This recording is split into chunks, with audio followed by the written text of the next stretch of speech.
Okay, good morning, colleagues. We are giving the 3 minutes, the courtesy minutes, the habitual minutes in these type of events that everybody for more colleagues to connect.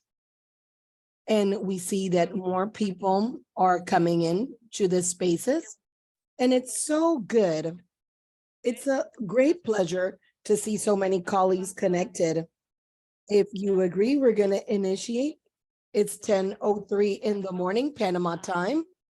And given these minutes, courtesy minutes, we will begin to the spaces, this learning spaces.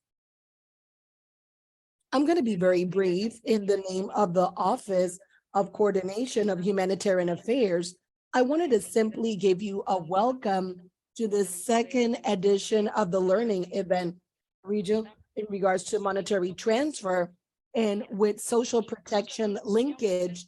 We say second edition, colleagues, because in the red lag in the regional risk of disaster management of this region of Latin America and the Caribbean, we had, many of you will remember that in 2021, we had an event that had a lot of participation, a lot of interest in regards to the transfer program, monetary transfer program. We were in the response to a pandemic, and very often that was the only way that we could attend to the population that we needed to assist.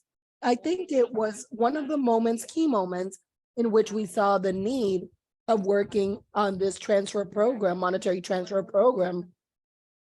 It was a very interesting conversation, a very enriching dialogue that we have wanted to repeat with the second edition of the event, this learning event. And after that, we are going to be giving you certain instructions in regards to how this is going to work and how the dynamic for the second edition and of this event, this learning event. And maybe we want to emphasize that 2 years after that moment of that first edition that we did under the Red Lag group, since from OCHA, we have seen that there has been a lot of advancement from PTM, not only at the regional level, but also in the countries with the associates, all that work in the monetary transfer programs with the national authorities as well, that work in social protection in the part of distribution of transfer monetary programs in crisis and emergencies and humanitarian situations, and with the donors as well. This is where I'm going to stop a while just to re-emphasize on the interest that the donors have in this modality.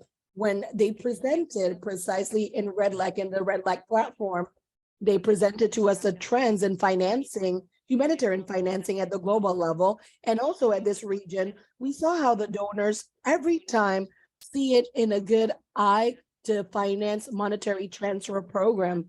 And the budgeting and the allocation for this type of modality continues rising.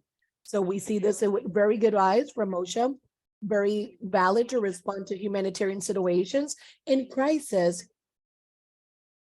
But not all of them are good news. When we talk about PTM, we think that it's still persistent, a lot of challenges at the time when we need to have everything ready, everything that is necessary, everything for the usage of the transfer monetary programs, and more so in the response of immediate emergency. So we see how the challenges persist that have to do with perception so constantly that is so wrong of the PTM usage, and we still have to bring forward a debate with studies and with evidence, and we have to continue insisting with this point. We still see challenges in the coordination, and effective coordination in spaces that give us support to not have duplicity of activities that have to do with the PTM, and we hope to have a greater impact. And from OCHA, we want to facilitate this type of spaces that we can share experiences in this region from different sectors on what is being done with the modality of monetary transfer programs, how it's working alongside with social protection, not only in this region, but we're going to get to know the experiences of other regions in this spaces, this learning spaces.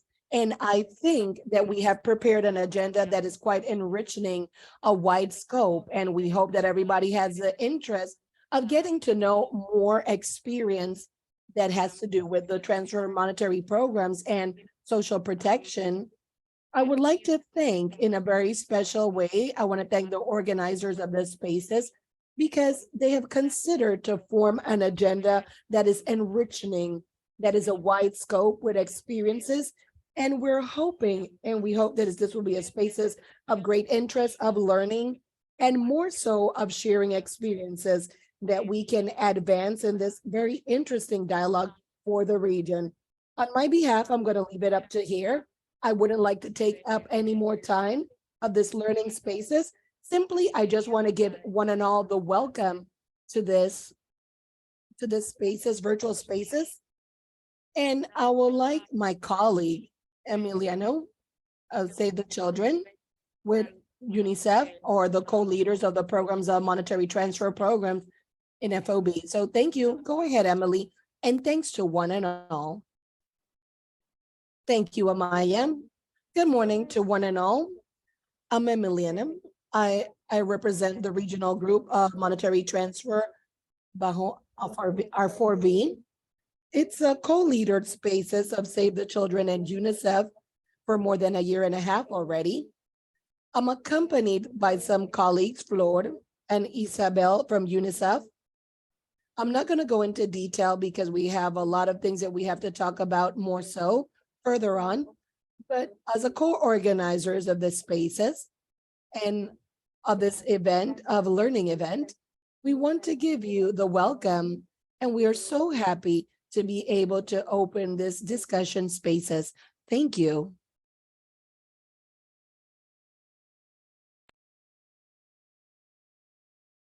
Thank you, Emily. Thank you, Amaya. Very well. So we're going to start today. I don't know if we can share screen with a PowerPoint.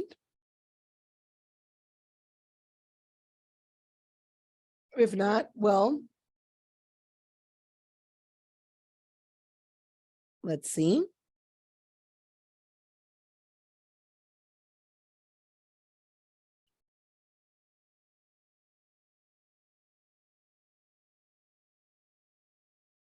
Just give me 1 second. That was a PDF.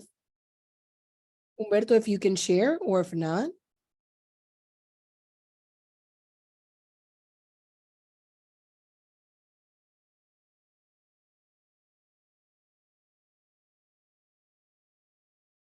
So even though while we're sharing the screen, it's very important. Like my colleague said, this is a spaces. It's a collaborative spaces.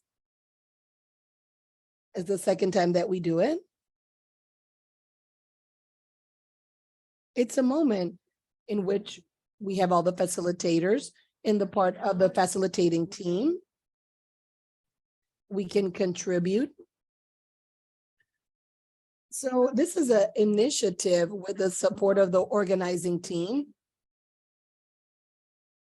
And we have different stakeholders and also the team of CashCap and also the food, the International Red Cross, OCHA, Save the Children, UNICEF, and the collaboration of all type of organizations that we're going to see, of different organizations. They've been collaborating with Access.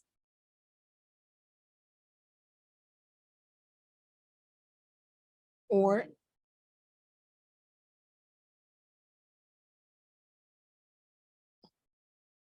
very well. Okay, let's see. I'm going to share the PowerPoint. I'm going to share this PowerPoint myself.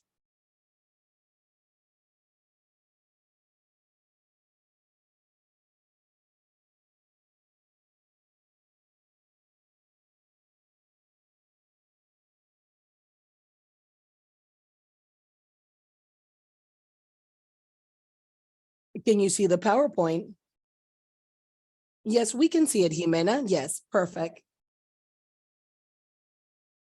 So just some technical issues. It's important. You have the channel Spanish.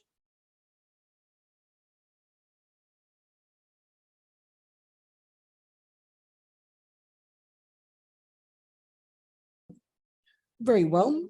So you should see a channel and there you can fix it. In case of anything, if you can let us know by the chat and you have the option, the Q&A, it should appear as well that you can ask questions to the panelists and etc. Very well.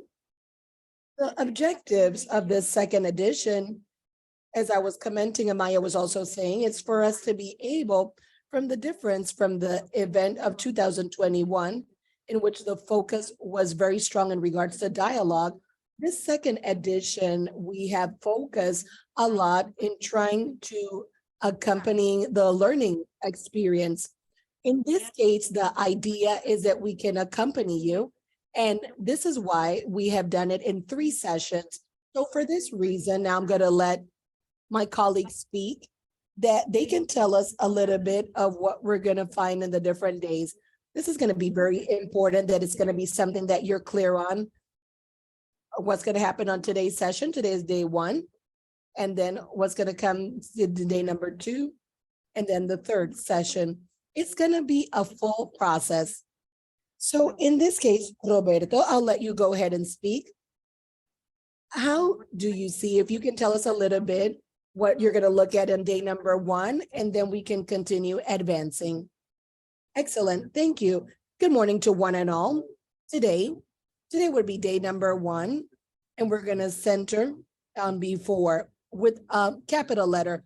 Try to see with the integral vision, the fusion of agendas between risk management of disasters and social protection, always looking at the monetary transfer and its governance mechanism that will glue them together as a main point. We're going to try to navigate at all levels with the participation of everybody at the community level up to the national level. We're going to try to see and cover everything in regards to terminology, everything mitigation, protection, promotion, transformation, that we can try to have more clarity in this exchange of experiences, try to visualize the different trends and the common points that we have, and that this can facilitate in day to day. That is all for now.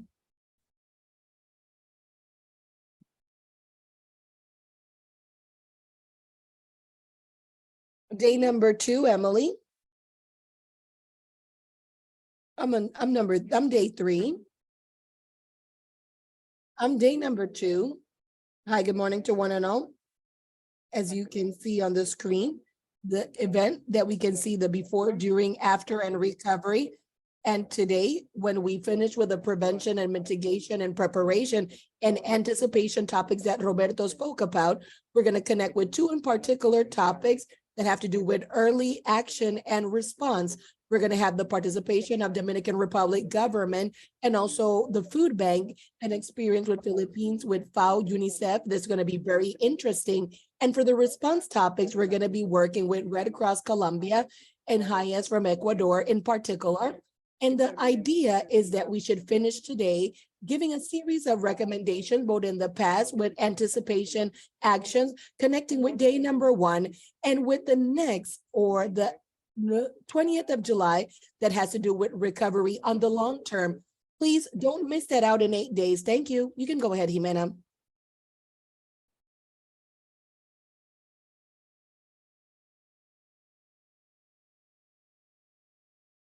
Until day 3, the last day. So UNICEF, Save the Children. And there's going to be a focus, like Diego said, on learning how the humanitarian sector and the agencies of United Nations and NGOs have given support to the implementation of these through social protection and the preparation of these systems for future emergencies. And we're going to have a discussion with panelists. And we're going to have one of the important cases, the interesting case of Guatemala, in which there's an advancement in between the government and the associates in regards to the response of COVID. We're going to bring forth an example that is outside of the region, Turkey, in which we're going to see an example of joint work between one NGO and the government in another region, and a response to earthquake and a response of migration. So then we're going to have as well at the end, we're going to bring forth the vision and the donor's role in regards to the cooperation and response of the different systems of social assistance. Thank you so much.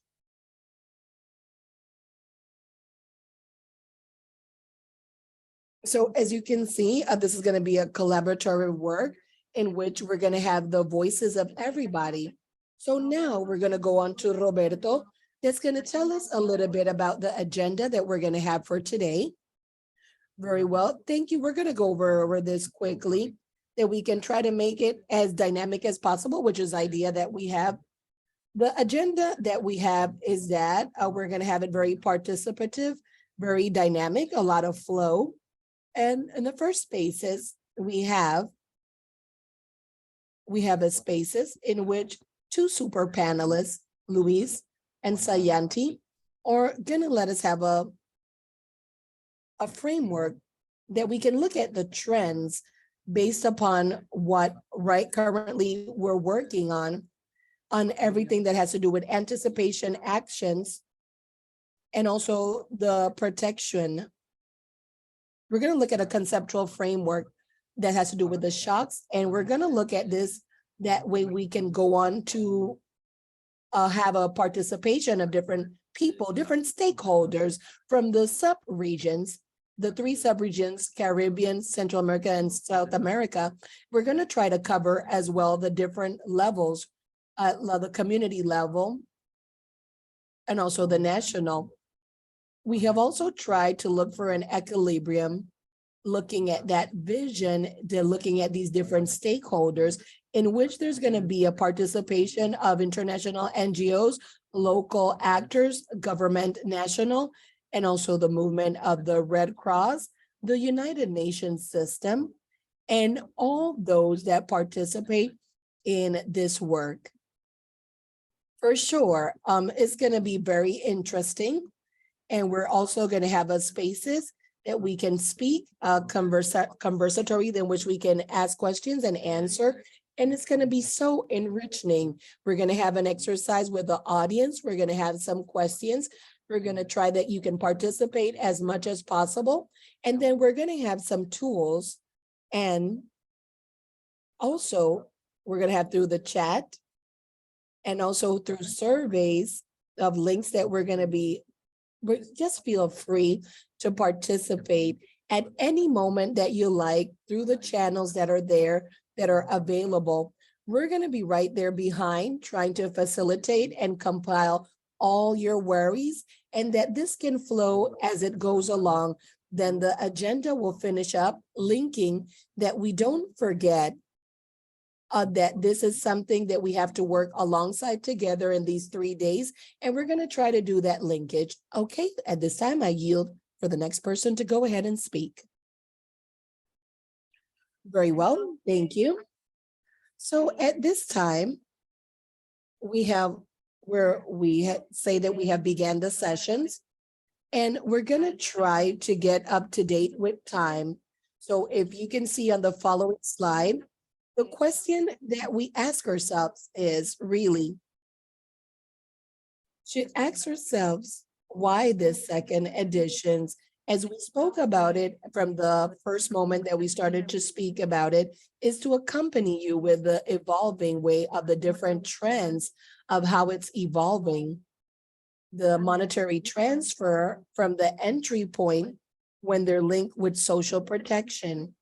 So for this reason, in the year 2021, we had an event that was very well focused based upon what I was talking about from the standpoint of a dialogue. And really, we could observe that there was a great capacity. There was a great capacity from the social protection and the national government system as a part of the response for the sanitary emergencies that was produced after COVID. So from the year 2021, we have an initiative, an open survey.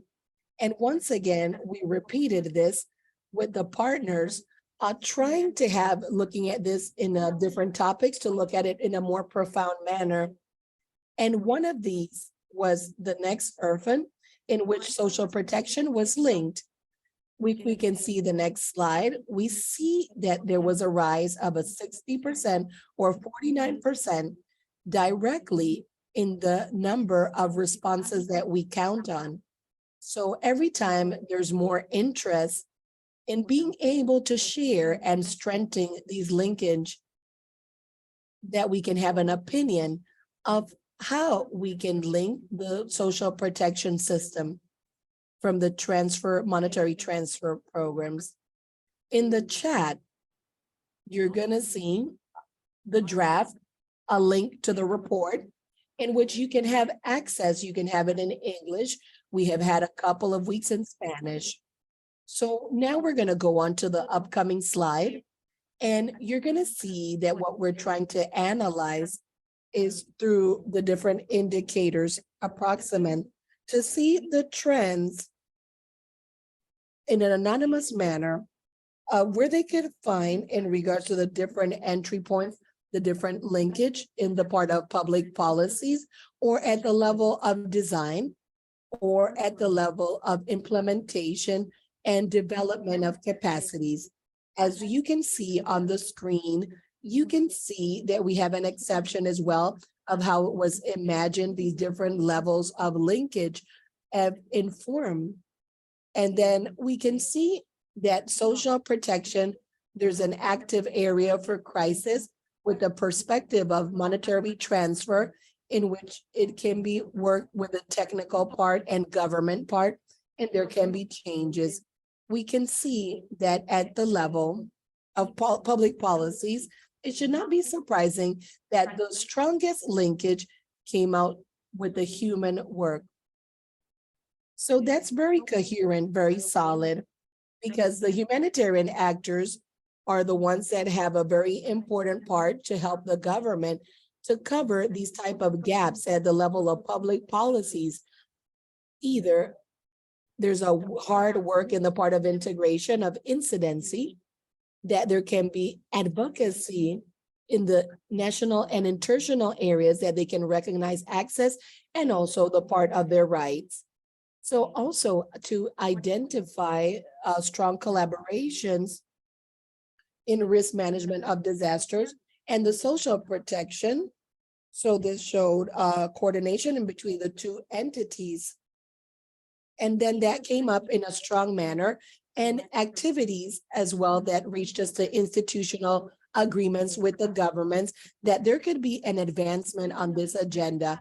If we look at the following slide at the level of design, once again, we have a very strong trend in regard to human mobility, assessment of risk vulnerability, in which they confront, and taking into consideration all the needs at the level of design that the population and movement can confront in the part of collaboration, and also in diagnosis of social protection and humanitarian topics, that there can be diagnosis assessments in a manner that this can be done in a joint manner.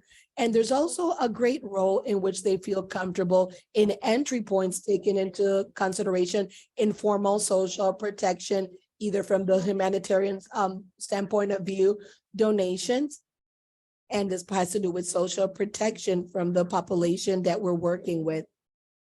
So we must clarify there are linkage in regards to anticipatory action and social protection, because we identify them as a weak area, because the percentages continue being low, because the people that identified it as a strong point, understanding that it looks like an opportunity, but they're starting to report activities that are relevant to strengthen this linkage. So we'll go to the implementation level. We see, we see the next level. Let's go the part of coordination. This is the next slide.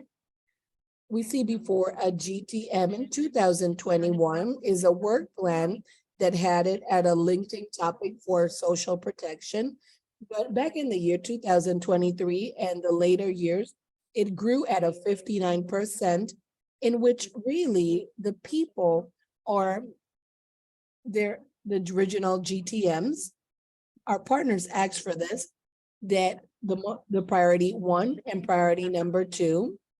And then we see that the same actors are observing that it's a trend to, to be consolidated or want to be formed, and they want to be part of it, or they want to establish the different mechanisms of regional organization. The next slide, we can see at the level of implementation, there is a lot of linkage on the part of sharing information at the level of reference, that we can find out the people that we're working with in the different social protection programs, in which we can also complement from the standpoint of view of participation, of humanitarian participation. So just to close out, and that way we can reflect, finally, we can see that in the following slide, we can see that certain weakest linkages that exist at the level of financing, in which we currently find very few entry points in the part of humanitarian and the social protection topics that are linked, that we can finance both joint access for the system of active social protection when there is a crisis. We see also a weak area, the different measures that should be done to prepare for the preparation, that we can establish mechanisms of registry, that we can guarantee or ensure the system of payment when there's a type of shock, and also the inscription, because many times that's the last mile in which we hope that the humanitarian actors should give support or can give support to social protection, not to leave anybody behind.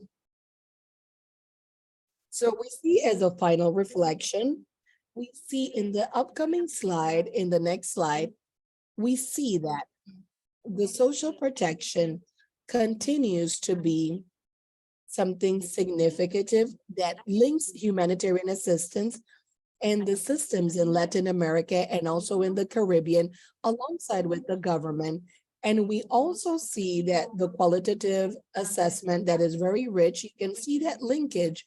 We can also see that there's a great effort on behalf of the organizations to strengthen this linkage.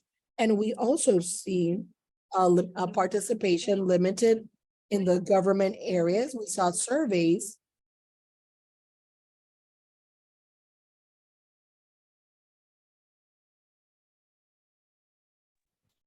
to identify with different ways to get your opinion on this format.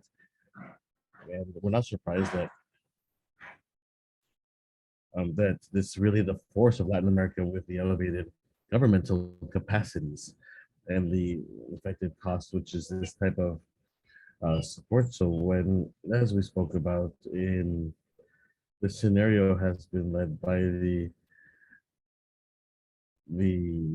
crisis that has these links. So then the uh, human lives have gotten a main protagonism, and the state has been here to play. Now, in regards to anticipation actions, there are relatively areas of our participation. You see that there's a lot of, we see the presentation of this, which is very interesting in this aspect, and taking advantage of the financing as well. This is something that we need to work in, and we also day 3 is going to be very interesting, so we can reflect upon these like different financing alternatives, and this should be based on trust, where we have a commitment to identify the entry points that are available for efficient communication. So if you agree,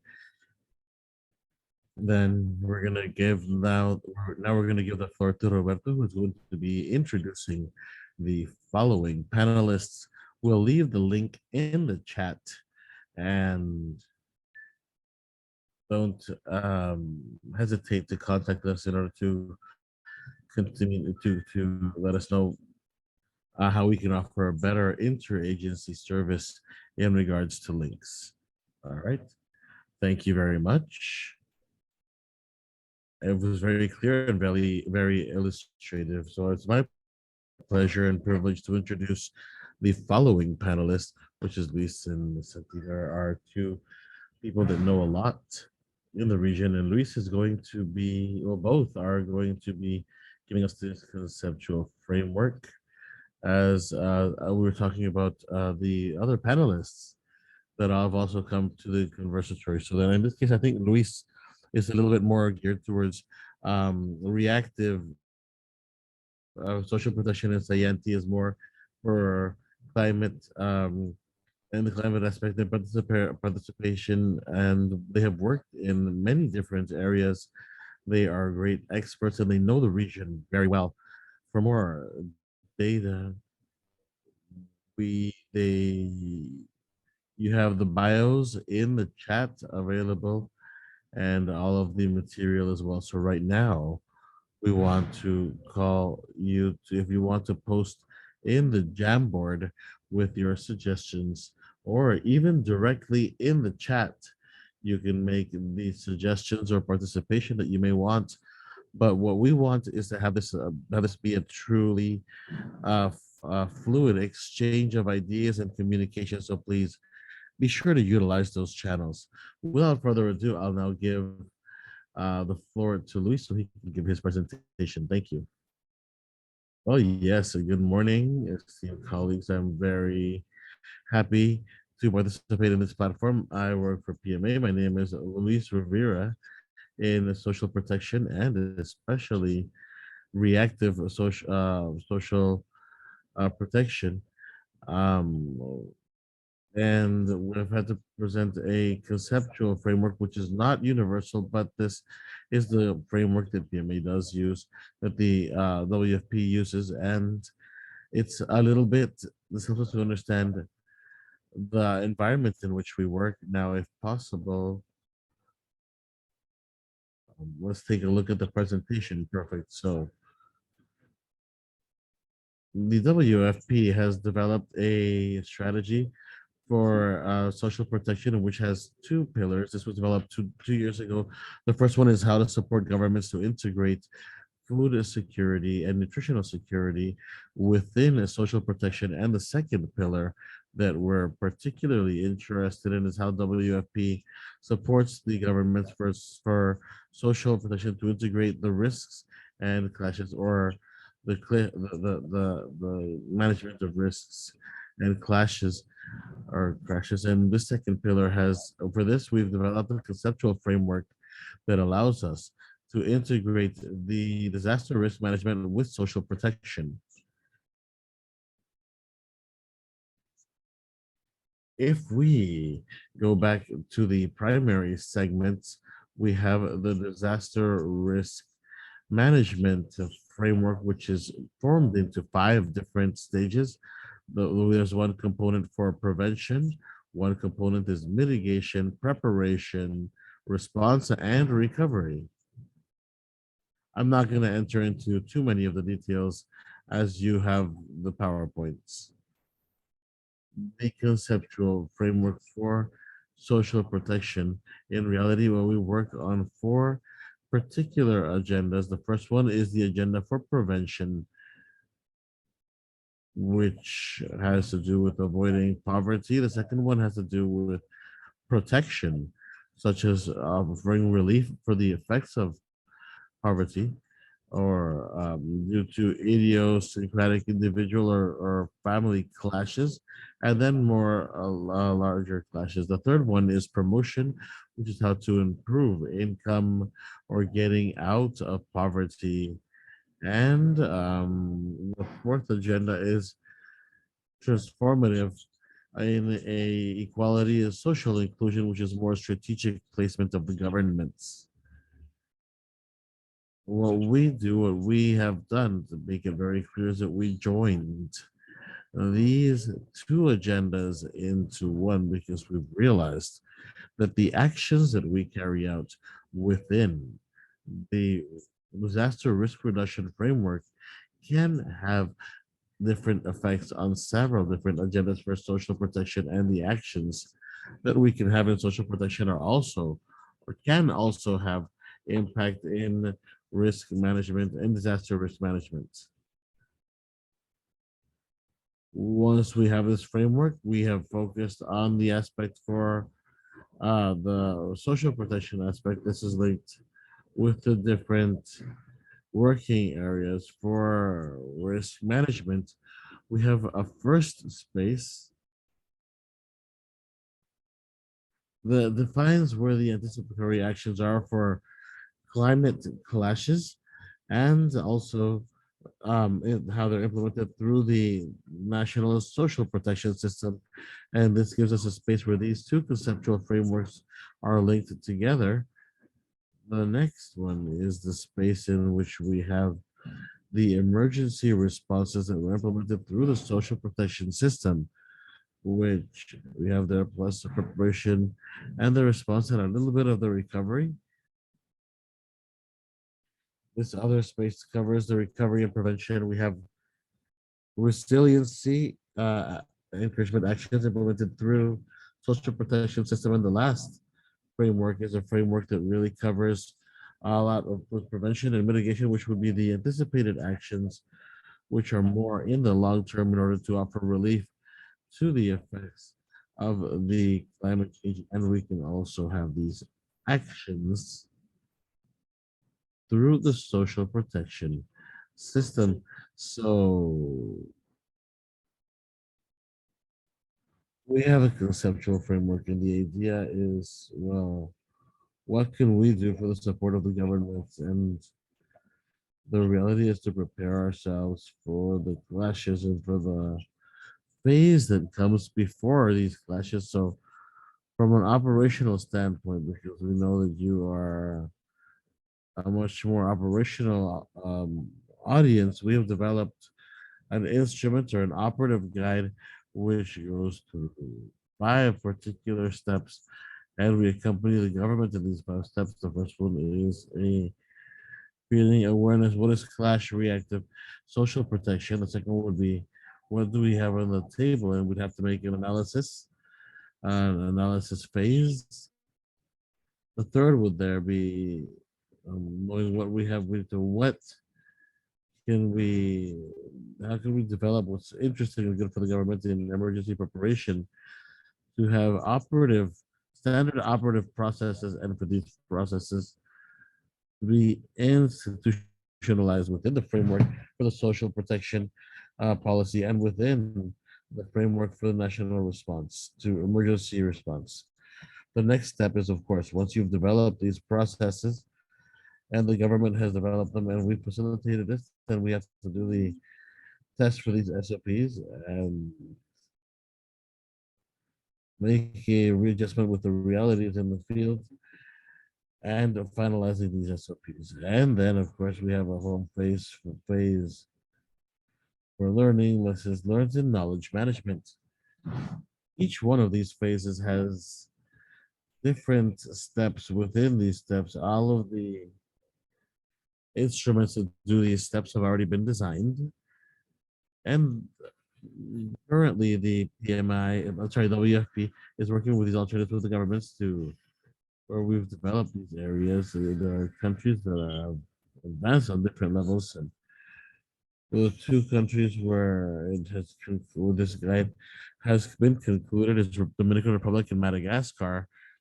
To give you an idea, Dominican Republic and Madagascar were the 2 countries that responded to emergencies in COVID, and the government launched and activated the protocols, and it took them 3 weeks to cover more or less 500,000 people.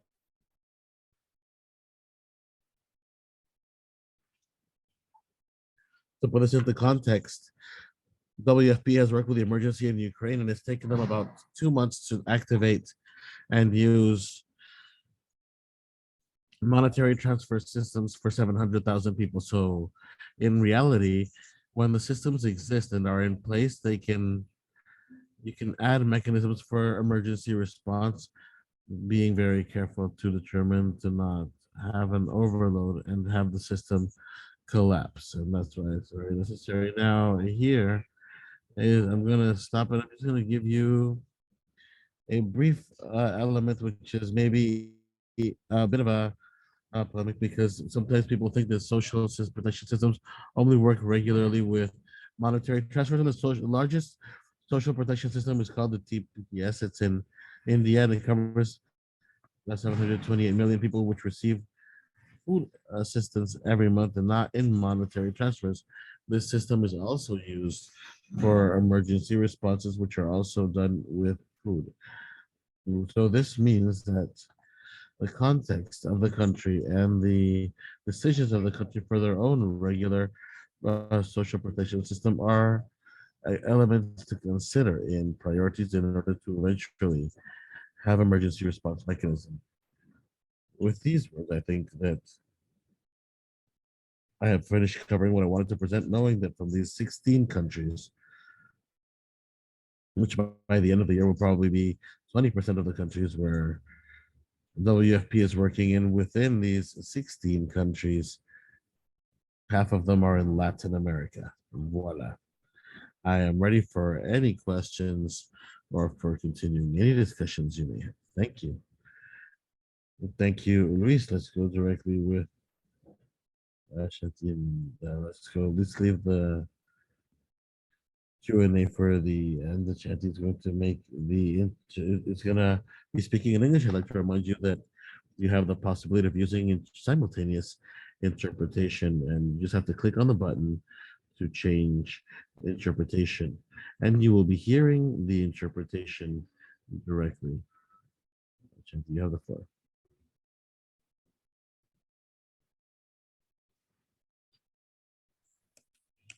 Thanks, Roberto. Can you hear me? Just give me a sign that this is working, okay? Great. Thanks, everybody, and thanks for having me today. I'll try to cover these very important topics in the next 10 minutes on anticipatory action and social protection, and where are we starting to see some linkages. I am based in Berlin, and I am a technical advisor to the Red Cross Red Crescent Climate Center. And I work in making social protection systems more climate smart. So using climate information, and then at the policy level, what changes need to happen at the policy, but also then at the program implementation and the design of the programs themselves. So maybe next slide. So what are we covering today? What do we know so far? I think the last presentation also already shed some light into what is the current state of anticipatory action and social protection and the linkages between these two. I will cover why it is important and relevant for social protection, and examples from the Red Cross, Red Crescent movement, and some upcoming trends in this integration, what can be expected. Next slide, please. So we have seen that there are some key elements of an anticipatory action program. Generally, anticipatory action before humanitarian action would happen only after a hazard becomes a disaster. But with anticipatory humanitarian systems, we are now going into taking action before the hazard strikes. So we make use of the anticipatory action window provided by weather and climate forecasts, and this bridges the gap between preparedness and response. So there are three sets of key building blocks that any program needs, and this is matching forecasts and risks. So there's having the trigger levels and the thresholds set. Then based on the thresholds and what kind of threshold triggers the actions, you need the actual actions that will be taken in anticipation. And then there is, of course, the pre-positioning of financing. So you have funds and agreed to based on what actions you're taking and what funding would this need, pre-positioned by donors. Next slide, please. I do see that my slides have been, somehow this was the first slide that should have come in, but anyway, this is what I wanted to say, that there is traditional way of working where action happens only after, whereas we have now changed it around, and or at least in the anticipatory world, we say that the action is happening in advance and very short lead times once, as soon as we know what kind of hazard, what level, and if the trigger threshold is being met. Next slide, please. These are some of the existing AA funding mechanisms. So anticipatory action, a common question that we always get is, where is the funding coming from? Because there is always this challenge in convincing many times if the funding can be prepositioned. Sometimes governments are restricted and need to wait until the end of the disaster or until a disaster has happened to understand the range of impact and the cost implications. But of course, there is the Central Emergency Response Fund of the United Nations, the DREF, that many of you are familiar with, which is the anticipatory pillar of the Red Cross movement, and it provides between 500,000 to 200,000 for an early action protocol or a simplified early action protocol. And these all can be used as well this can also be used for taking action through social protection systems. And then, of course, the newest addition is the Global Start Fund, which provides funding for small to medium crisis, and any member of the Start Fund can apply for this as soon as they know that they have received alerts and a disaster is imminent. Next slide, please. So why are we interested in taking anticipatory action through social protection? We have already seen what social protection is. Social protection has had the role of protecting people through their life cycle risks. So either as a child, if you're unable to go to school, there can be school meals programs, there can be child cash assistance, there can be cash assistance for unemployment, there can be social pensions when you're old age. So initially, social protection was traditionally designed to help people through this life cycle. But we have now also realized that this can take a much bigger role through COVID-19, through also different climate events that we have seen. And that's why we now know that social protection and anticipatory action has clearly some co-benefits. And so the first reason why we are talking about this is like where social protection systems exist and where they're mature, they can reach out to a much larger caseload, to much bigger caseloads and a larger jurisdiction and area, and support many people in need if these systems exist. So we have seen many systems with pre-registered beneficiary lists getting support very quickly. So this is, as compared to what a humanitarian system can do, it can be quite efficient. Similarly, then there is the second, that social protection support, when given in anticipation, has improved coping capacity of households. We have some evidence in this regard. And also the third point being, it is starting to show some cost effectiveness in advance, when given in advance, as opposed to when given in later, after the disaster manifests. And I'll speak to these 3 points more during my examples. Next slide, please. So there are some steps in actually making sure that how do you actually go about the process of integrating social protection and anticipatory action. So first would be conducting a regional risk analysis and vulnerability assessment. So this already happens in any kind of anticipatory action program. So this does not change.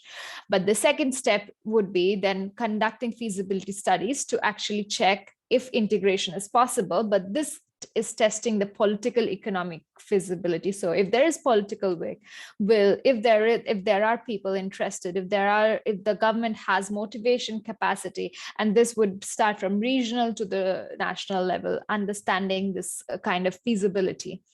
Then there is the overlaying of social protection lists with exposure data. So we want to also make sure that the ones we want to target for early action are the same ones that are included in the social protection databases. So if the social protection is only poverty targeted and does not actually include the climate vulnerable people who we are targeting, then it cannot be used, or you may need to create new lists or new entries into this database. So this needs to be checked.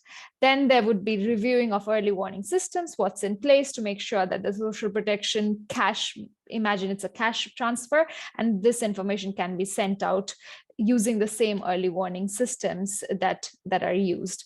Then developing the trigger threshold based on which the anticipatory action will be taken. Then number 6 is creating an early action plan that includes the thresholds on the basis of the triggers. Then there's a step 7, where we actually look into what of the actions will be implemented and which can be taken through social protection. And then step 8, we would look into reviewing the social protection programs and figuring out which of the components needs to be strengthened and which are already ready for taking early action. Then step 9 would be categorizing the early actions based on high, medium, and low priority, and then obviously figuring out the costs associated with that. Then 10 would be talking with the humanitarian agencies and donors and figuring out if the financing is available for this, and then finalizing the actual actions, matching it with the funding that's available. And then developing the final standard operating procedure, naming every organization, social protection, as well as anticipatory action, and who all will be involved, what they have to do, what actions they need to take, and how much money would this require, and what will actually the mechanism be when it unfolds, when the trigger is met. So many of these steps are exactly what you do in any anticipatory action program, but then there are some ways in which you are actually linking it with the social protection ecosystem of the country. And finally, it would be the monitoring and evaluation that continues to be done. Next slide, please. So there are just 3 examples that I quickly wanted to touch in that we have done this in practice. So in Nigeria, working with IFRC and the Nigerian Red Cross Society, we have done shock responsive social protection. So which means we delivered money when a trigger was met 3 days before the flood was supposed to happen. And this money was pre-positioned, beneficiaries were identified, pre-registered. And this was one of the cases where money was delivered very short, within three days of actually the trigger being reached. And this was done because a lot of preparatory work, trainings, MOUs with financial service providers, and all this had been done before. Then in Lesotho, we have looked into integrating social protection into early action protocol for droughts. So we have looked into how the public assistance program of Lesotho, they have waiting lists that cannot be reached out by the national government at the moment. And this waiting lists are being used by external donors, humanitarian agencies to also reach out and give money in anticipation of a drought. And in Nepal, also another case of shock response, social protection in response to floods, where we have seen municipal governments actually using their money to give out cash to people, to using social protection database to identify people with disabilities and give support to those households who have also been affected by floods previously, knowing exactly who to reach, how to reach. So we have done these few examples, and there are many others where we're also working to develop these pilots to showcase evidence. And all of these projects that I've just mentioned also come with some evaluations and monitoring afterwards to understand if it was indeed more, if it's supported with coping capacity of the households or not, and how have they used the cash. So next slide, please.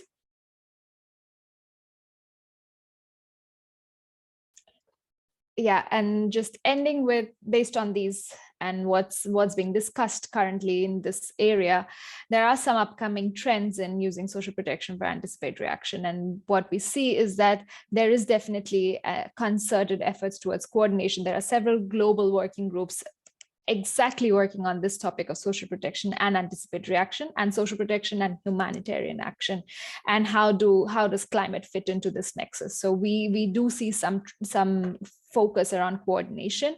We also have received several requests from different national societies when they are developing their early action protocols, or other external organizations when they are developing their standard operating procedures. How can they be taking early actions through social protection systems? So what we have been doing is kindly looking at their social protection systems and matching it with an anticipatory action that they want to take. So we have been doing many feasibility studies in that, and we see a lot of interest in this area.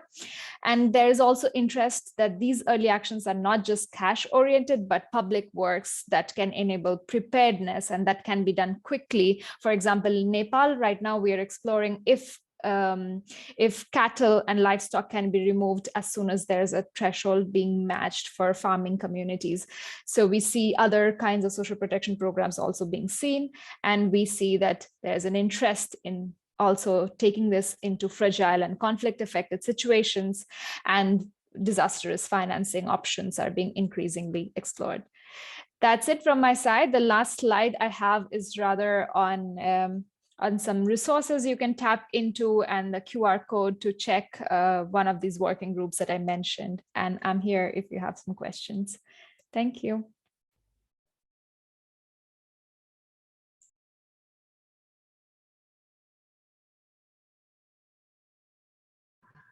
Thank you very much, Sayanti. And we are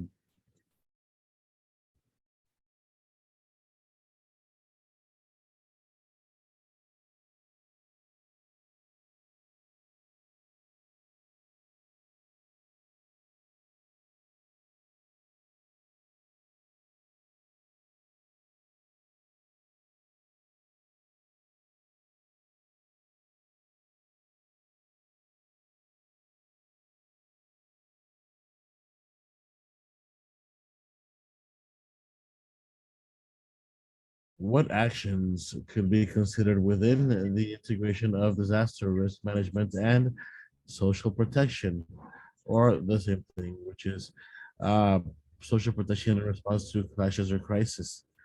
Action one, anticipatory action for climate clashes implemented through the National Social Protection System. Um, experimental um, emergency responses implemented through the National Social Protection System, actions for the development of public policies for the encouragement of a resilience. We're implementing resilience through the National Social Protection System.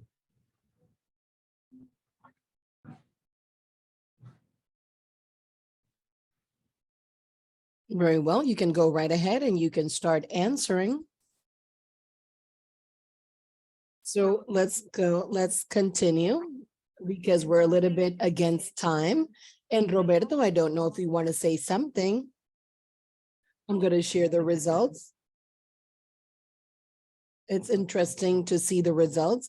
It was a question that was a little difficult because all three answers were valid. But there we can see where the trends and the visions are going towards to. And thank you for your responses. It was tricky. So very well, what we're going to do at this time, we're going to go on to the next slide. We're going to stop sharing screen. And I just wanted to introduce Jacqueline Fries.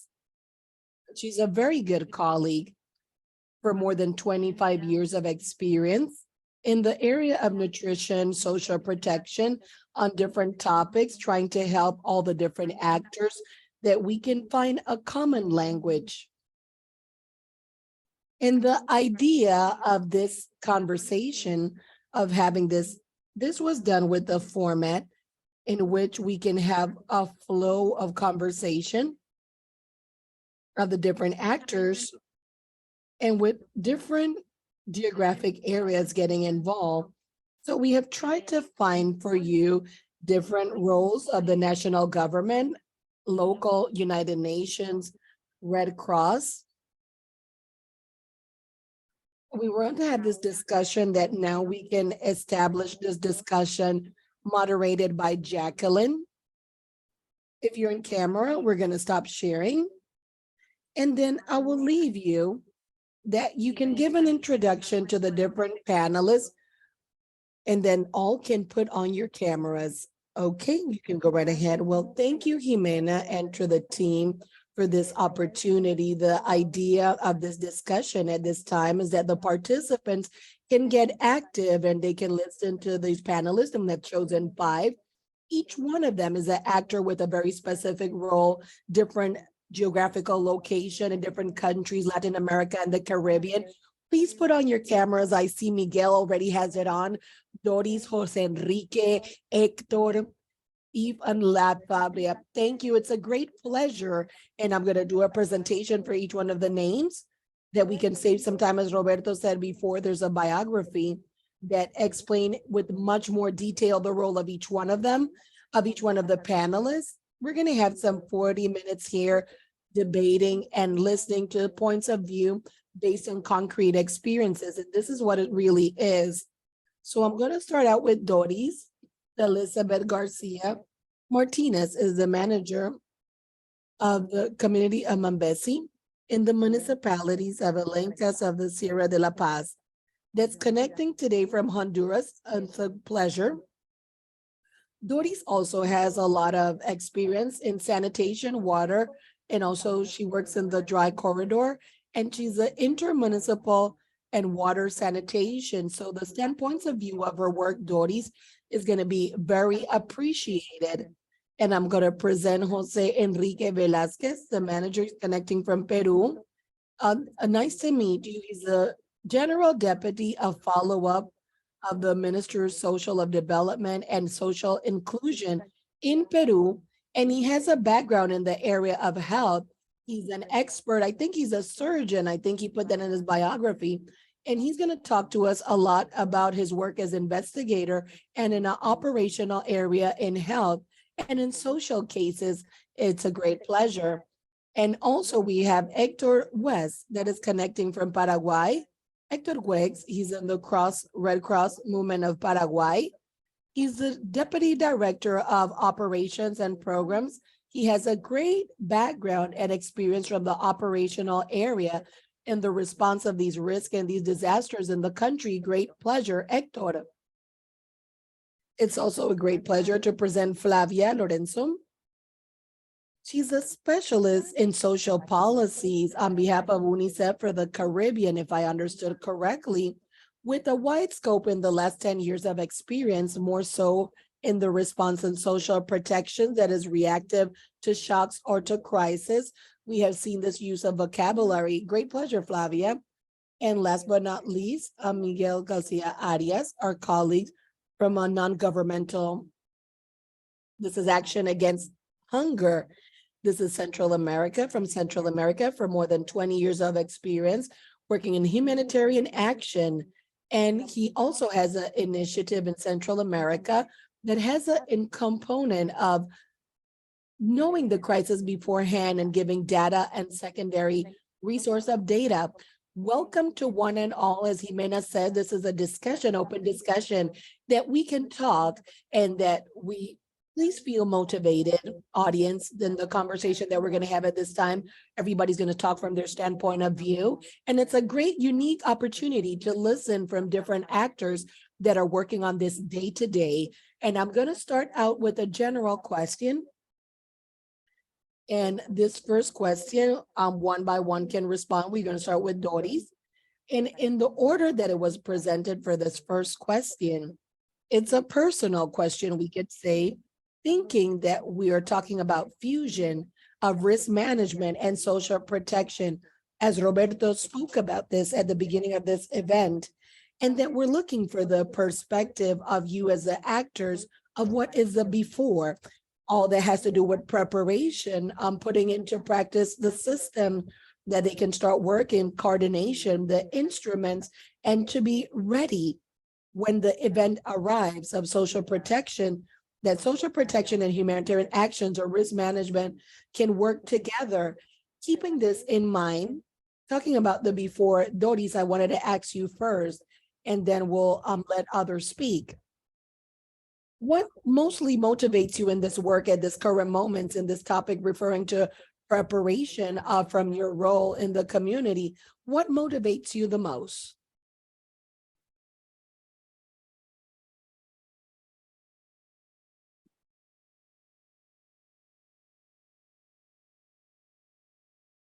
Hello, good morning to one and all. It's a great pleasure to be here.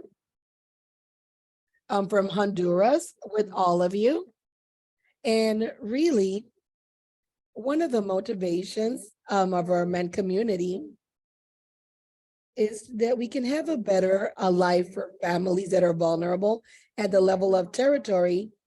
And that has to do with our vision as working alongside with the communities, having a resilient families that can confront each one of the disasters, any emergencies in our territory, and that these families can confront this. And this is one of the greatest motivations as a community.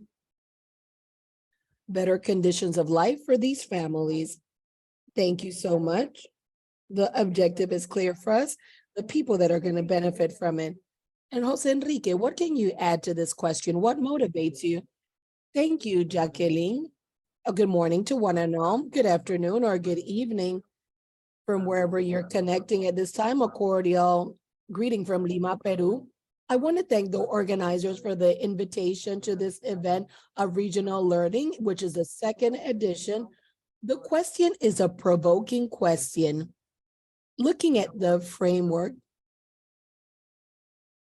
of all the countries without exception between the year 2020 and in some cases up to today, when we see the social protection systems, we recognize that this is very important, but as well, we know that in the country, in an individual manner, like in Peru, we were exposed to a crisis when there was a pandemic, and clearly it was far and beyond of all initial expectations. In this line, there was a first message that want to be rescued in this aspect is that when we talk about of a process before, we recognize that planning and preparation must involve the whole population as possible and not only one part of it, because generally we are looking to work over one part of the population. It should be the population mostly affected with some disasters, but we leave the rest of the population out. And COVID brought forth that first message. Our planning and preparation should be a planning and preparation that should be articulated in with the different spaces, sectors, public, private, academics, the social society, but also between the different levels of the government, because when we look at the decision makers, they're going to go up to the individual level and part of the national level.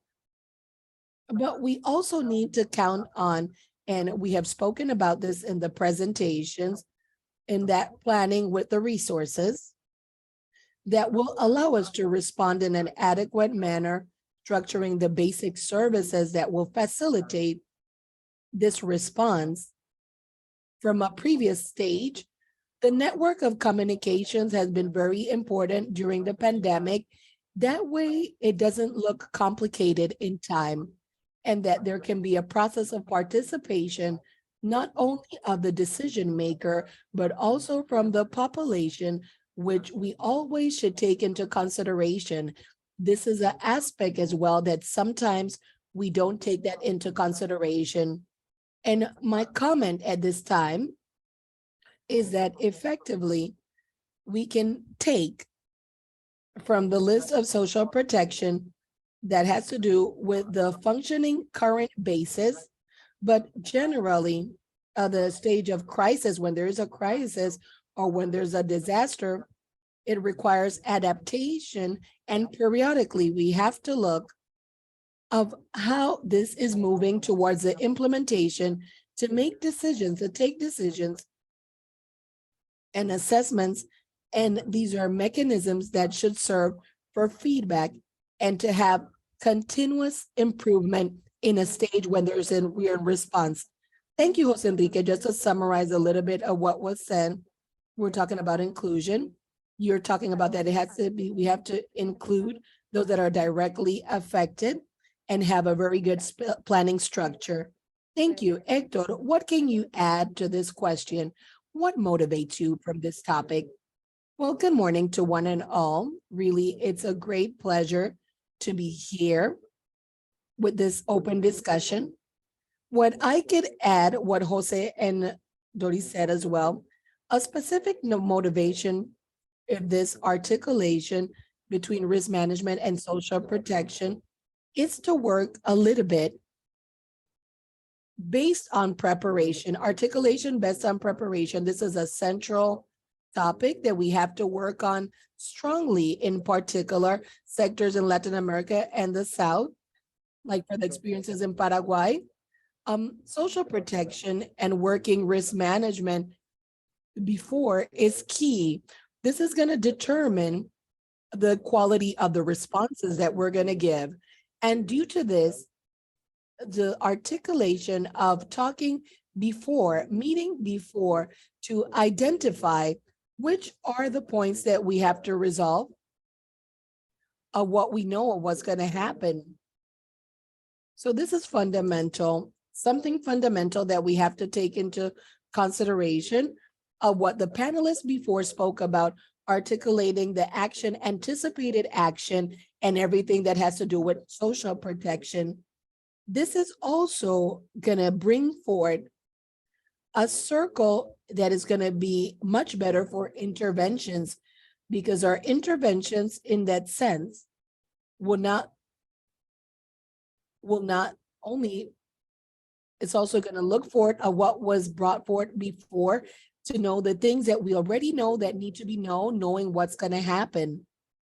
And another case, like we were mentioning, making it effective and visible and efficient, the participation of those who are affected and the populations that are affected, not only as passively, but actively being part of the decision makers. So this is what I could add of what was said previously. Thank you, Hector. The participation on articulation. So these are topics that we're already aware of, and I'm so grateful for your comment. Lamia, what can you add to this question? Well, good morning and good afternoon as well, and thank you for this invitation. I think that the comments of my colleagues were very enriching. But what I would like to add from a perspective of United Nations, it's two things. One, this teaches us or shows us, it always confuses me how wide social protection is and the importance after diverse shocks. This motivates me a lot to understand from a standpoint of view of social protection. So much can be done. The next motivation that I have is to see a sector of social protection that is quite integrated and coordinated. This panel has this discussion, open discussion at different levels. And I see the importance of all those levels of United Nations as well.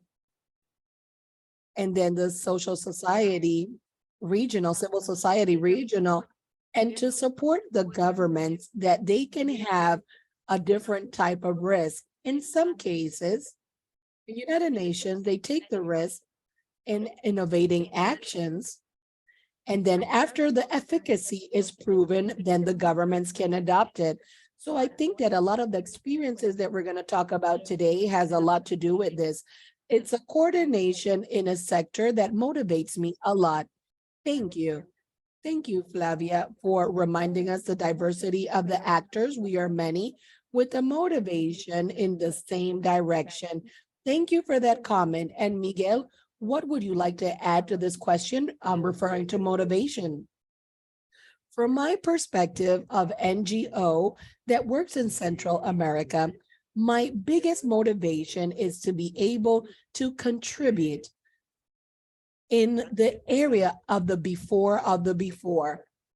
So you're going to let me explain.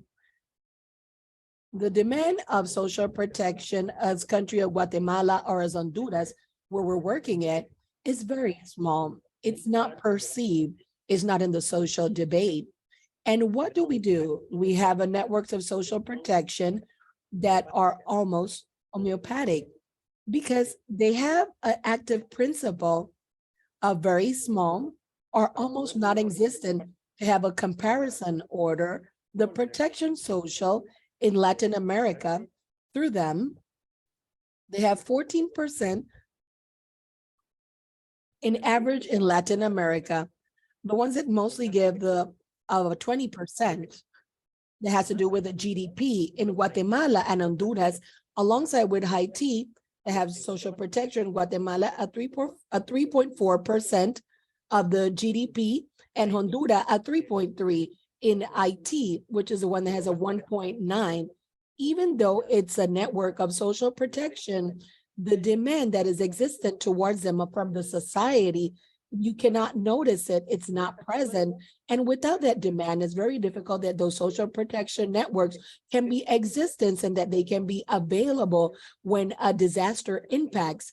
So there's some programs, cultural programs that are existence culturally, that are imposed by the governments that are changing the name in regards to the part of budgeting. But the majority of the cases that Guatemala and Honduras, these programs don't depend on the national budgeting that gives stability to these national protection, social protection networks when they have the challenges that they have today and the challenges in the future and future disaster. So finally, what we do have is a reality not only of the national budgeting, and also it's a precarious condition, but also the national international budgeting.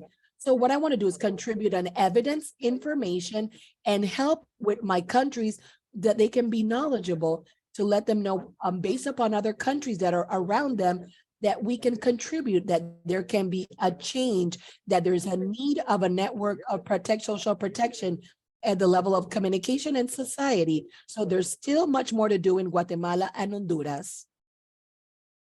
Thank you, Miguel. The before of the before, and thinking of that before, like this learning chapter in 3 phases. Now today is a before, and then we'll see that before, then we'll see the after. There's a before based on the experience of the after. We have all corresponded in the before. So there's already experiences from the different actors and the responsibility of capitalizing and utilizing and doing things better. So we stay with that of the before and before. Since you already started to talk about the topic of challenges, which is one of the things that happen in the systems, in many institutions, and happen with many of the actors, the part of the funds, I'm going to ask you the second question, starting out with you. Which are some of the challenges that you think are still to be done? Financing, because you already mentioned that in Ashanti in her presentation.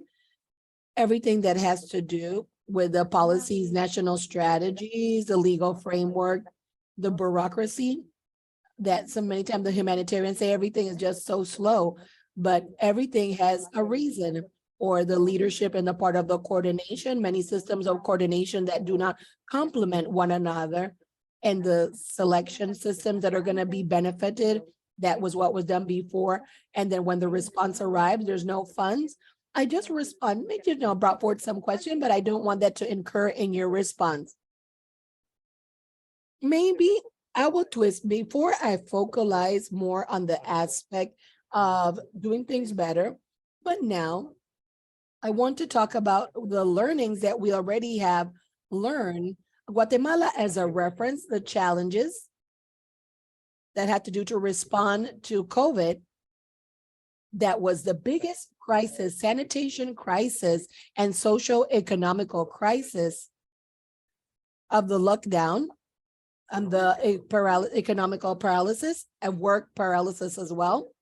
And surprisingly, in that circumstance, in the case of Guatemala, in a very short time frame, a program came into place that got $2.7 trillion, 1,100 in the part of budgeting, and it was capable of doing a selection of the beneficiaries so fast, using something that was so reliable, even though with the limitations of the receipts of the electricity of the different homes.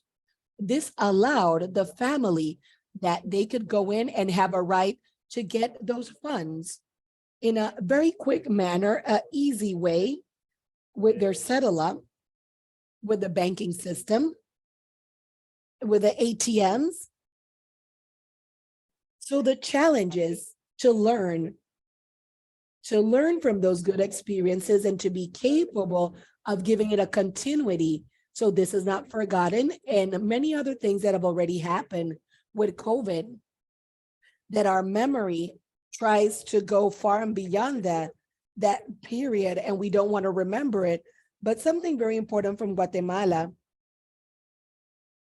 we would have to really make an effort to keep that fire going for that learning, that if you really want to, you can do it, and those capacities are available, and the resources, and if there's will as well.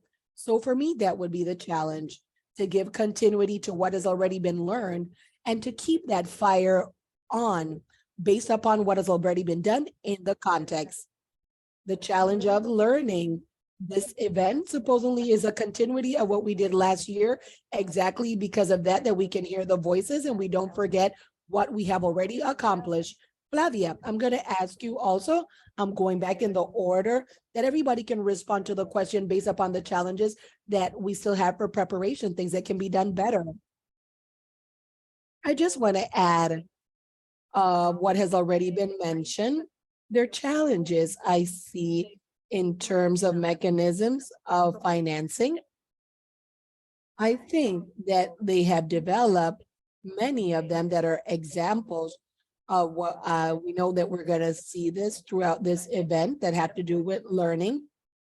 But there's still specific contexts in which that it's very difficult to do a financing of a response of social protection, to do this in advance.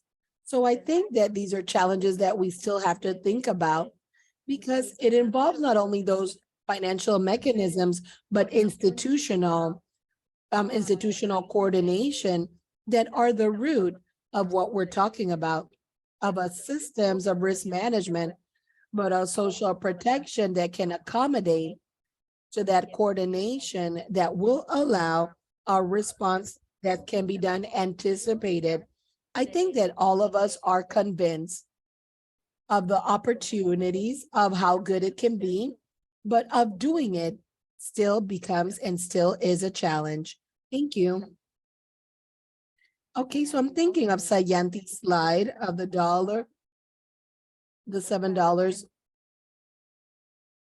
when you burn yourself after the sun, what it is to cure it, the money is there, but the preparation is still an area where there are a lot of challenges. And I agree with that. I don't know if Hector, you want to add something here?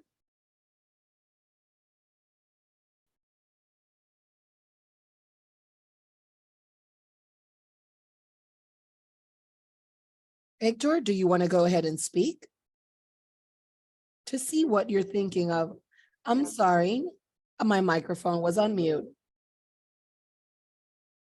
I'm thinking of what Miguel was saying as well, in terms of the coverage of social protection, that many of our countries it's lacking, and many times it's insufficient, and the vulnerable areas is where you feel it even more.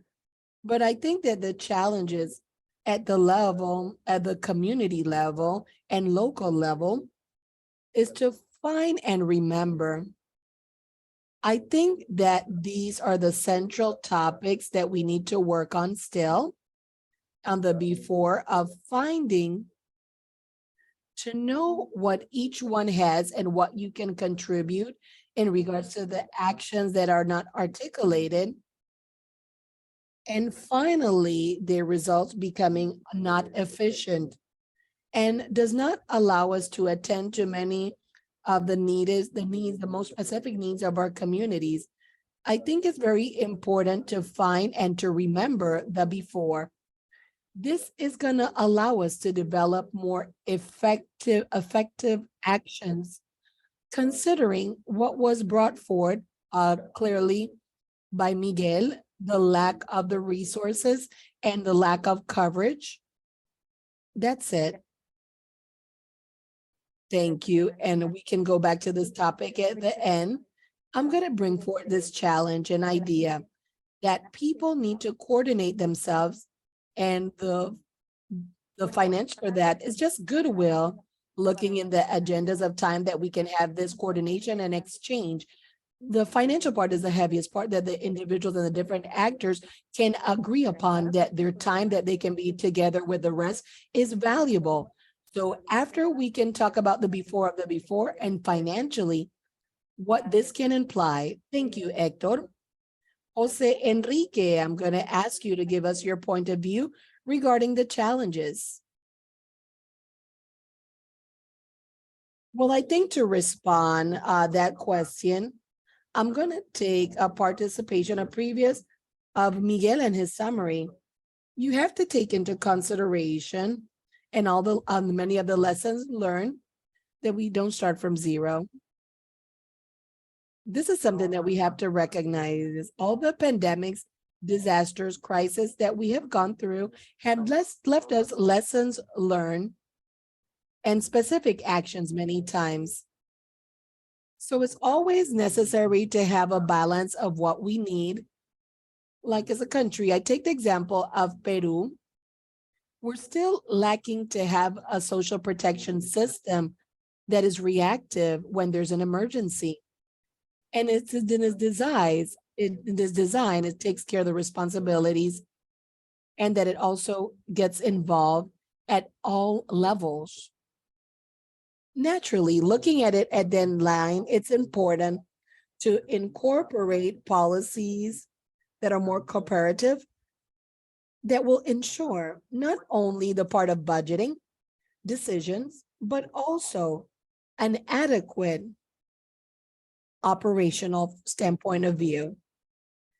The next thing is that I think that is important is to recognize that in the lessons learned, the importance of the universal coverage of social protection.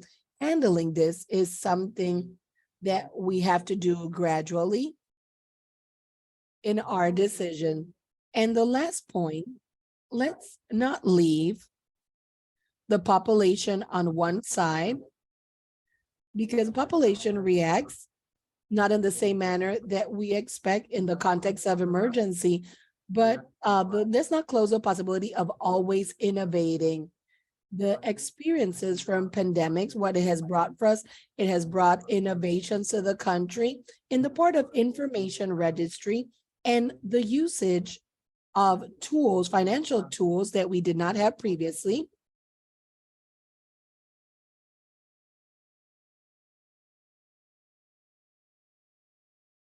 We obviously need to maintain this, and this is some of the challenge that we consider, which is important, but in the framework as well, this is very important. Thank you. Yes, and thank you very much, Jose Enrique. You can clearly see that everyone is involved in this, and it seems so obvious.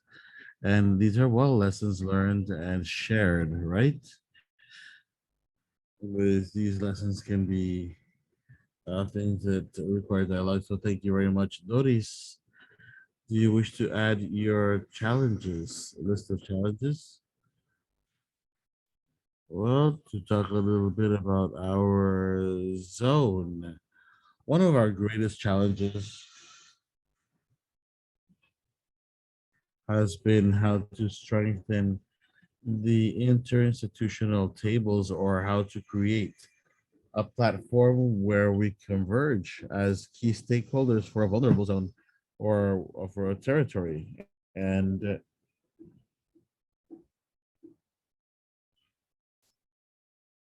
achieve greater success in obtaining the goals that we want. In order to not duplicate efforts and work many times having people work on the same subject. So for us, it's extremely important. It's a real challenge to be able to create spaces for strengthening where the institutions converge in the territory. And another one is based on this to seek strategies to in our country say will not continue creating paternalism with our families, because sometimes when we have this paternalism, we're just creating a dependency of people that are waiting for support, for help to the families, but we're not getting the families to be resilient, really, or so that after a pandemic or after a drought, for these families to be able to face other future problems. That is where we as a community we have great challenges on how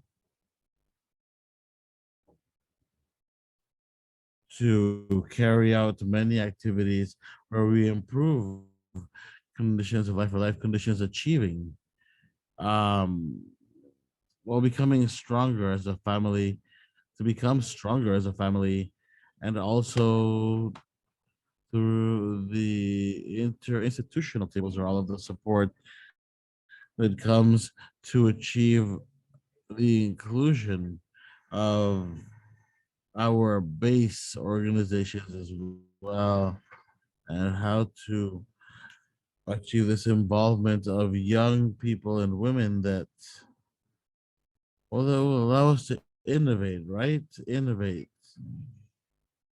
with the monetary transfer programs are very helpful right now for our families, yes, but they also need to be support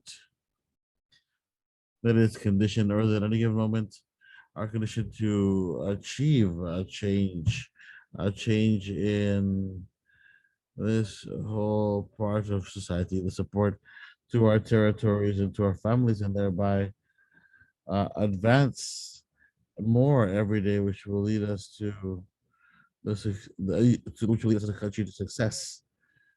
Thank you, Doris.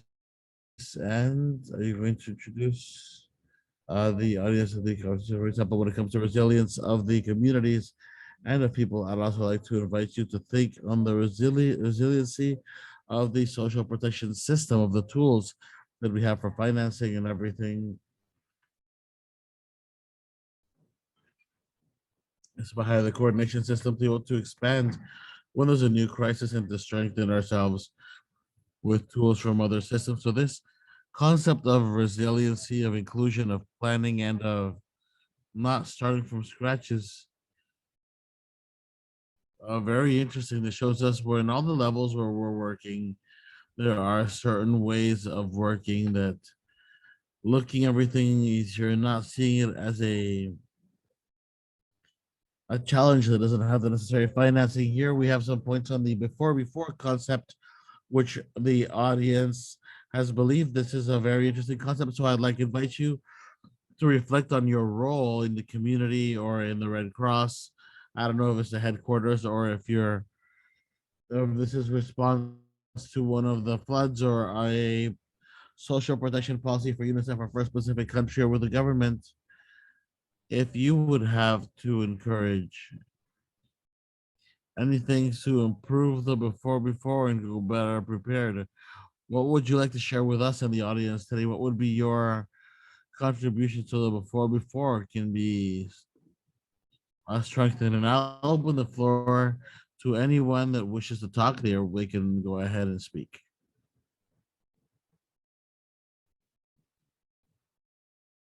I'll go, Jacqueline. Yes. The before that was this science system was pointed out that we need to find ourselves and discuss a series of things that make our communities a reality. And this is a key element for debating debating how affected communities and local authorities and the central government, how with everything that has to do with social protection, that has to do with risk management and discussing this. For me, this is a key element in the before. So not before it happens, but before the before occurs. And I insist on this. I think this is a key element, and I say this from my experience in terms of coverage on a country level here in Paraguay and considering of the effects that are produced by floods and droughts, etc. They are the vulnerable zones are the ones that are the most affected, and they're the ones that are excluded from the system the most. So when we have non-universal social protection systems that are very focused, this will generate certain tensions within our community and gathering and discussing this on a local level, I think is a little bit of something that happens a little before. Yes. Perfect. Yes, I think this is a very concrete role for we allows us to see the concrete role of the Red Cross and with their volunteers and presence on the field as a stakeholder that can help to facilitate this. Does any other panelists, can any other panelists give us their point of view on the role they can have in this?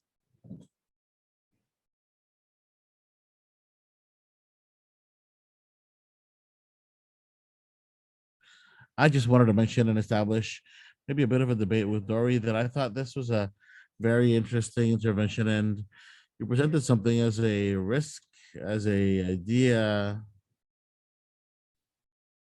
that the social protection programs can generate paternalism with the people and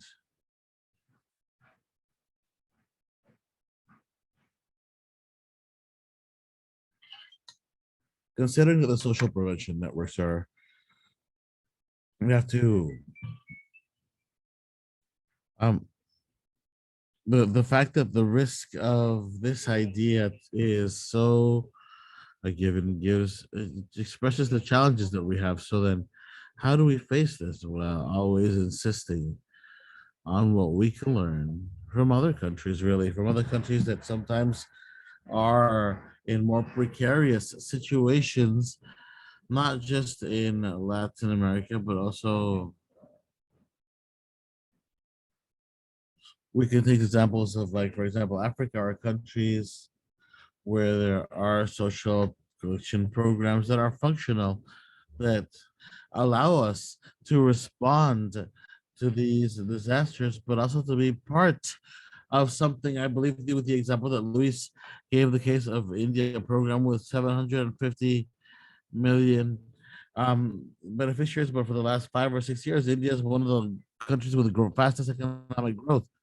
This stops the country from having a vibrant economy with a lot of challenges, but definitely, um, I thought Dory's intervention was very interesting, and I think it reflects on the challenges related to these pre-established ideas that we need to try to overcome.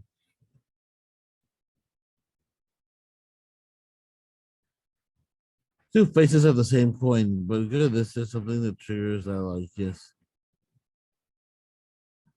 Yes, I think you wanted to say something. Yes, yes. Along the lines of what Miguel said, really is to remembering to return to the objectives for social protection, which are also rights. They should be rights in many countries, and I think this is something that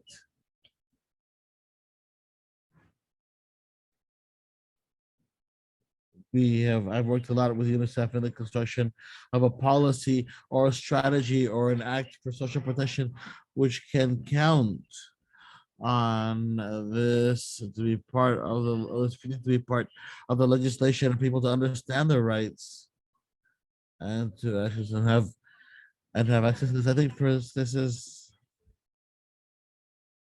before and you have institutional and social, because the population begins to um set up their assistance in specific clashes or things that happen in their lives there, we can see a change in the way in which we're going to be how we're going to be responding as institutions and as governments.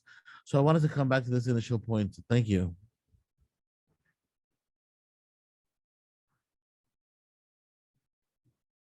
Yes, that's how we talk about universality and creating awareness for everyone, knowing that that's the right. This is a whole different element of point. So I know that, Jose Enrique, you're agreeing to this. What do you wish to add to the conversation? I'd like to add something to this comment, and I'm gonna go back to zero as a starting point. That when we recognize that there's a risk, we recognize that there is a probability that's greater than zero. It's never zero. And in this line, along these lines, we know that it has to be on the highest level of decision making always, because it works. It has with adequate creating awareness, having the highest level authorities are going to facilitate institutional arrangements, and are going to facilitate budgets and coordination. He goes, and for the information systems to be aligned with the needs that we may eventually have, and that our vocalization systems are adjusted along those lines with the delivery mechanisms to prepare themselves if at any moment they need to be used in Peru. And I know that in other countries as well, the pandemic for COVID revealed problems that we didn't know we had. We did not know and we did not understand that at some moment the healthcare can be so overly saturated that just providing basic healthcare for emergencies cannot occur because there were not enough personnel to be able to that were attending busy tending to other patients. So that in the before, as was mentioned, we're gonna need for the risk to be recognized as risk, not as zero.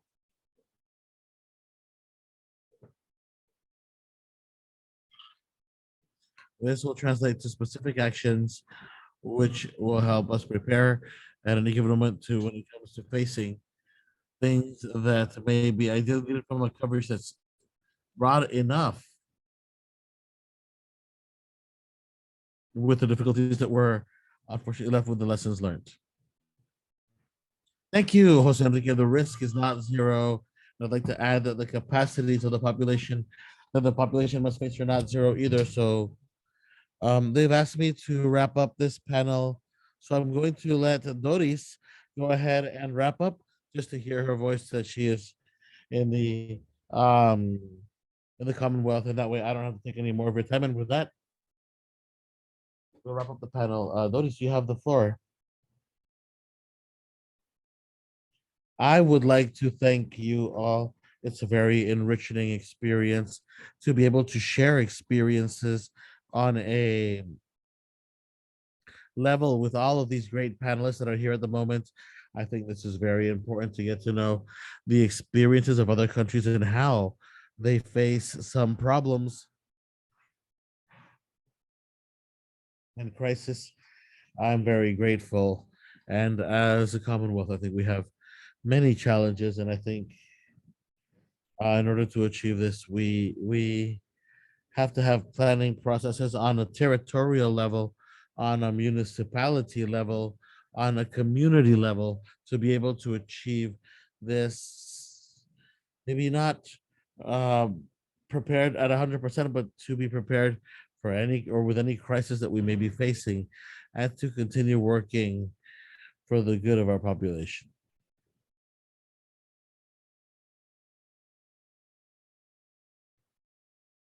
Wonderful. Thank you very much. All right, everyone, thank you very much for your time. I think the debate began up in the chat. So Sayanti was saying something in the chat as well. Louis, I believe that you also wanted to comment something.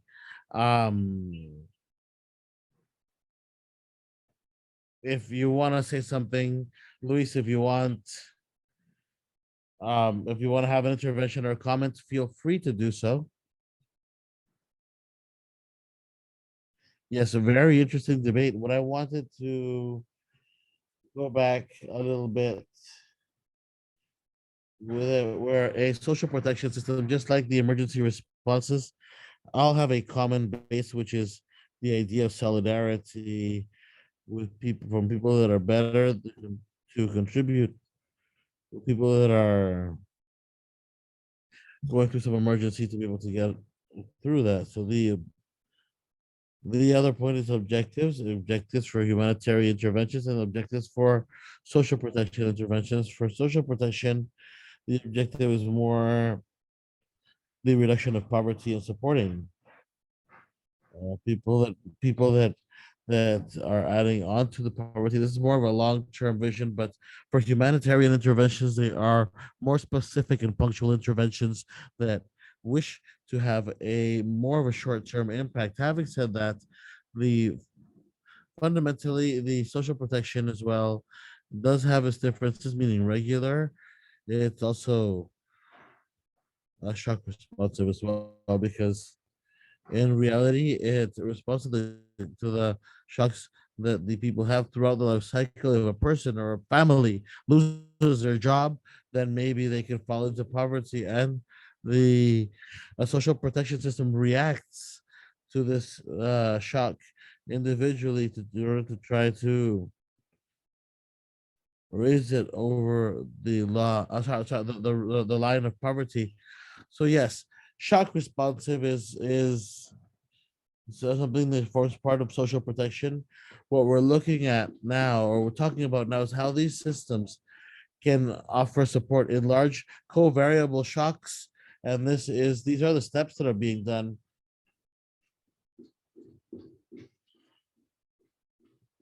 And in these scenarios, social protection systems are not additional elements that can be used for a humanitarian response, because we lack the capacity to respond to all of the needs. I think that we need to take it as a system as such, to consolidate it and to add a mechanism that's going to be complementing the humanitarian actions. It's even better.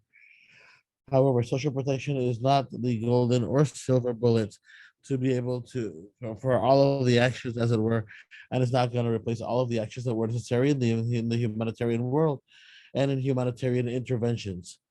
Thank you. Perfect. Yanti says that she is impressed with the subjects that are being spoken about in this subject, and we need to incorporate a lot more the voices of Latin America in these discussions. In order to wrap up, we have 10 more minutes. I would like it, if possible, if we could maybe uh quiz, throw some questions to the audience. I don't know if you can see it, but I would like it if we can all reflect if what I've heard in the conversation, if it helps me to reflect, if it confirms what I think, if it makes me doubt, or if it makes me realize that I need to know more, or this is on one end, and on the other end, I'd like to know with whom that we've been listening to, with whom you feel more identified. Okay, just these two questions, we start to see some tendencies in regards to what you saw our colleagues in the conversatory.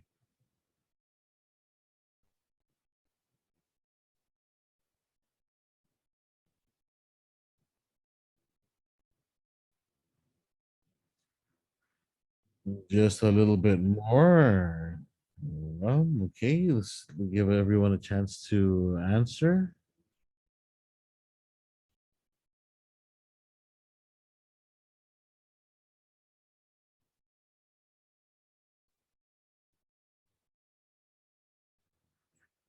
All right, let us wrap up.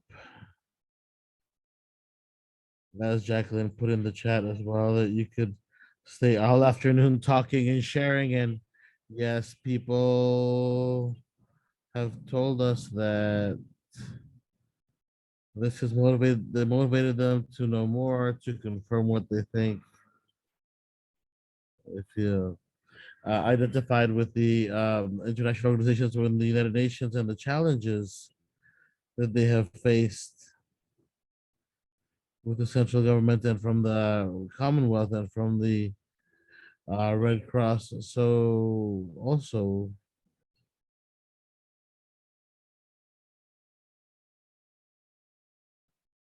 to wrap up, I don't know if you can see this, but from what I've heard today in regards to all day, there are multiple choices. I know you may be interested in several subjects in general, but what is their interest on? What is your interest on? Do we have an interest in moving more in speaks, conversations, and topics for so on a public policy level? Do we have a lot more? Do we want to continue learning on design, targeting, and focusing, and or do we want to talk directly about implementation?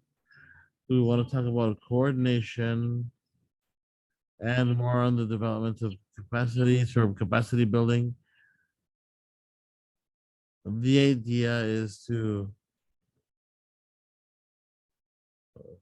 be able to establish your preference and to inform to us. So in order for us to constantly and consistently offer something that's more bespoke.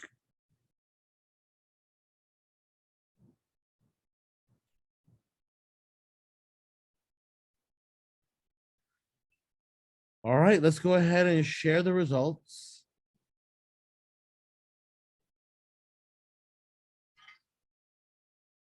Respecting or keeping with time.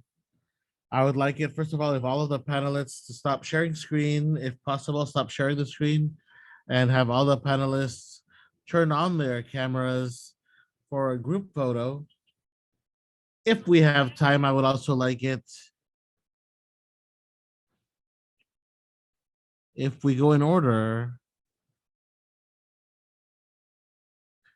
to say one word that we would like everyone to take away with them.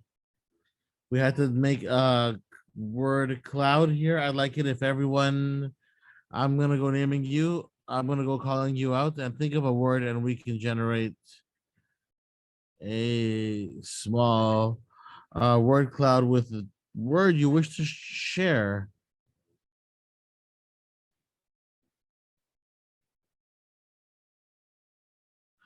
So I'll begin with Miguel.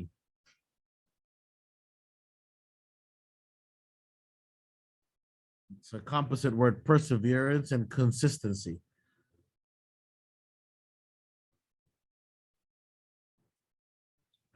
Sayanti. I would say data sharing.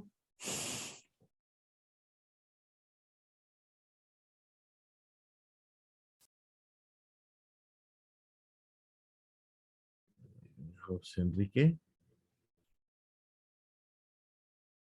I would say inclusion and in decision making.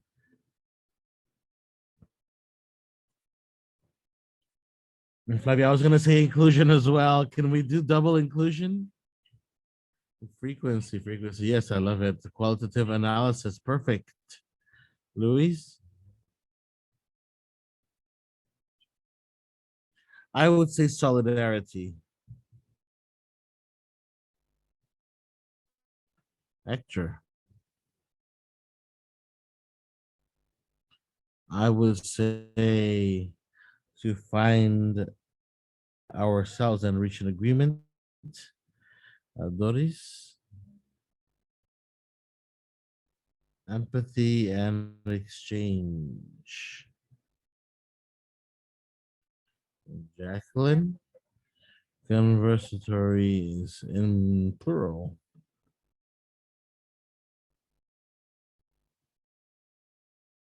Roberto, articulation and fusion.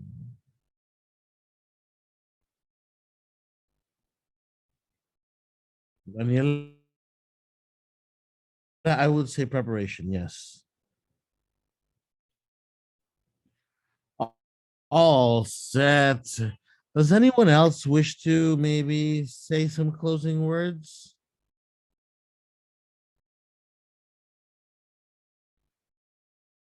Can I? Yes, go ahead.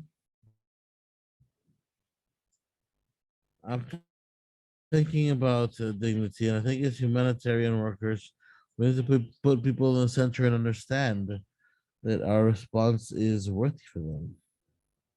It's dignified to them. Now, Jimena, we can't hear you. You're on mute. And lastly, I'd like to thank some people in the chat, as the people in the chat said.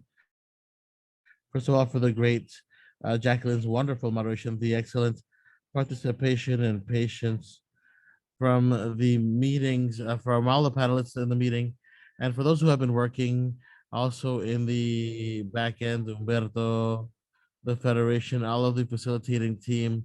Thank you. Thank you all. I think that I have launched a quick poll, and I'll give you the floor, Diego, so you can, so we can and understand this process doesn't end today, that we can, the people that were connected or stayed during all 2 hours. That means that it was very interesting.